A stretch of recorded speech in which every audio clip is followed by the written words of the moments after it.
strike spread like wildfire. Thousands of miners called 49ers, probably because of the year 1849. Um, the miners rushed in from all over the world. The Great California Gold Rush was on. Did Marshall and Sutter strike it rich, is the question. And the answer is no. When news of the discovery spread, workers left Sutter's mill in search of gold until eventually the mill was deserted. As a result, Sutter's business failed and he became poor. Marshall unsuccessfully tried to charge miners who mined in Coloma and never gained wealth from his discovery. So he got poor too. Okay. As people swarmed into California, cities sprang up overnight. Little towns such as San Francisco and Sacramento exploded into big cities. Between 1849 and 1850, the state's population grew from about 15,000 to almost 100,000. Now California was too important to be just a territory. On September 9, 1850, it became the 31st U.S. state. A Chinese man walks to the California gold mines. The prospect of finding gold drew people from all over the world to the state. Miners from all over the world. People of all backgrounds raced to California. They were hoping to strike it rich. The first 49ers sailed from other ports on the Pacific Ocean. Adventurous young men and a few women arrived from Chile, Peru, Mexico, and even Hawaii. Those through the water. Chinese gold seekers arrived in great numbers and soon made up about 1/5 of the mining population. Some of the Chinese immigrants took jobs as cooks, launderers, and merchants, hoping to return to China with a small fortune. However, they faced low pay and unfair hiring practices. They also had to pay the monthly foreign miners' license tax, which was often more than what they earned.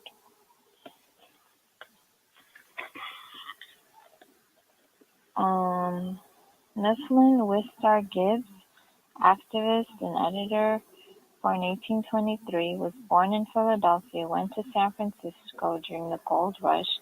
He was an African-American abolitionist who helped organize the first state convention of colored citizens of California in 1855. The goal was to fight for equal rights, including the right to vote. He also served as editor of Mirror of the Times, an abolitionist newspaper. Mifflin Wistar Gibbs. Abolitionist means a person who works to end slavery. Fugitive means a person who tries to flee or escape. In 1841, African-Danish-American William Leidesdorff sailed his schooner Julia Ann into Yerba Buena, which was about to become San Francisco. By 1848, he was perhaps the most important local citizen. William Leidesdorff.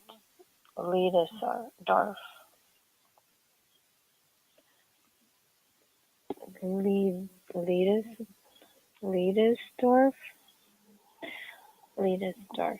Okay. He owned a huge amount of its real estate, built its first hotel of San Francisco, started its first public school, introduced its first horse race, and launched its first steam-powered ship. He he but he died of typhus on the eve of the gold rush. But soon the lots he had bought for under $100 were worth thousands of dollars, and his estate was valued at more than $1 million. By 1852, more than 2,000 African Americans traveled to California. Many of them arrived as slaves, even though California was a free state. This means that slavery was not legal since it was a free state, but such laws were not enforced during the gold rush.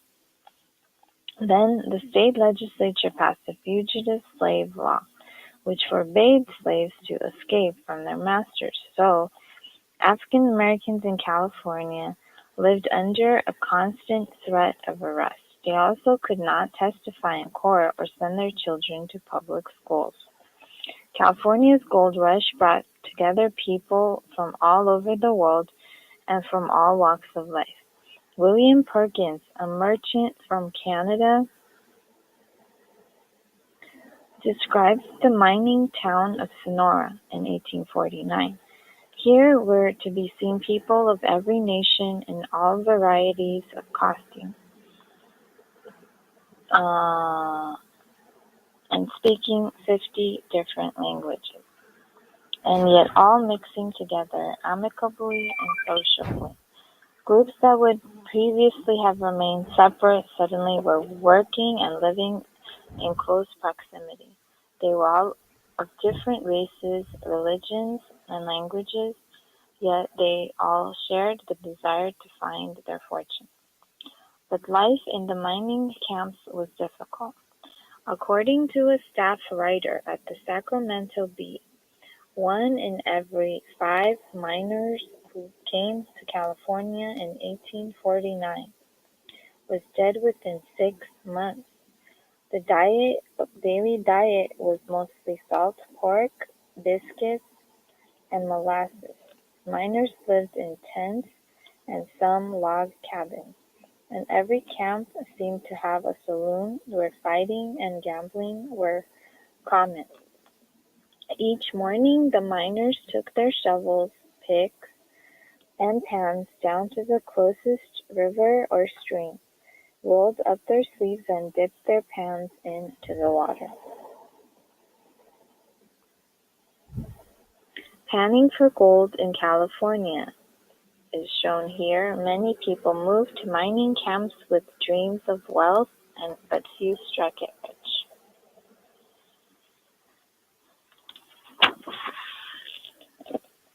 They hoped to see flecks of gold that would change their lives. Although few people did strike it rich and find a good amount of gold, most people spent all of their money on tools, clothing, and food, and found virtually no gold. They usually had to go back home or look for other ways to make money.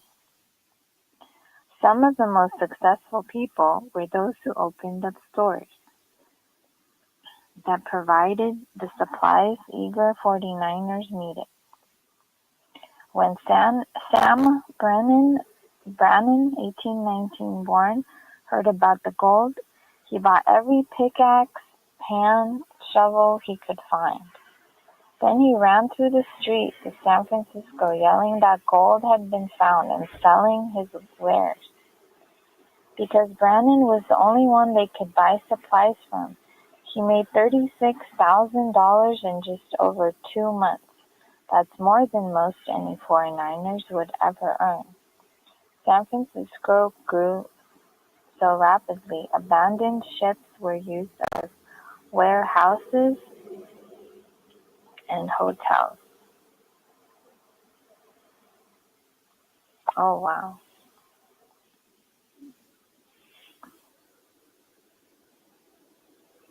Lithography and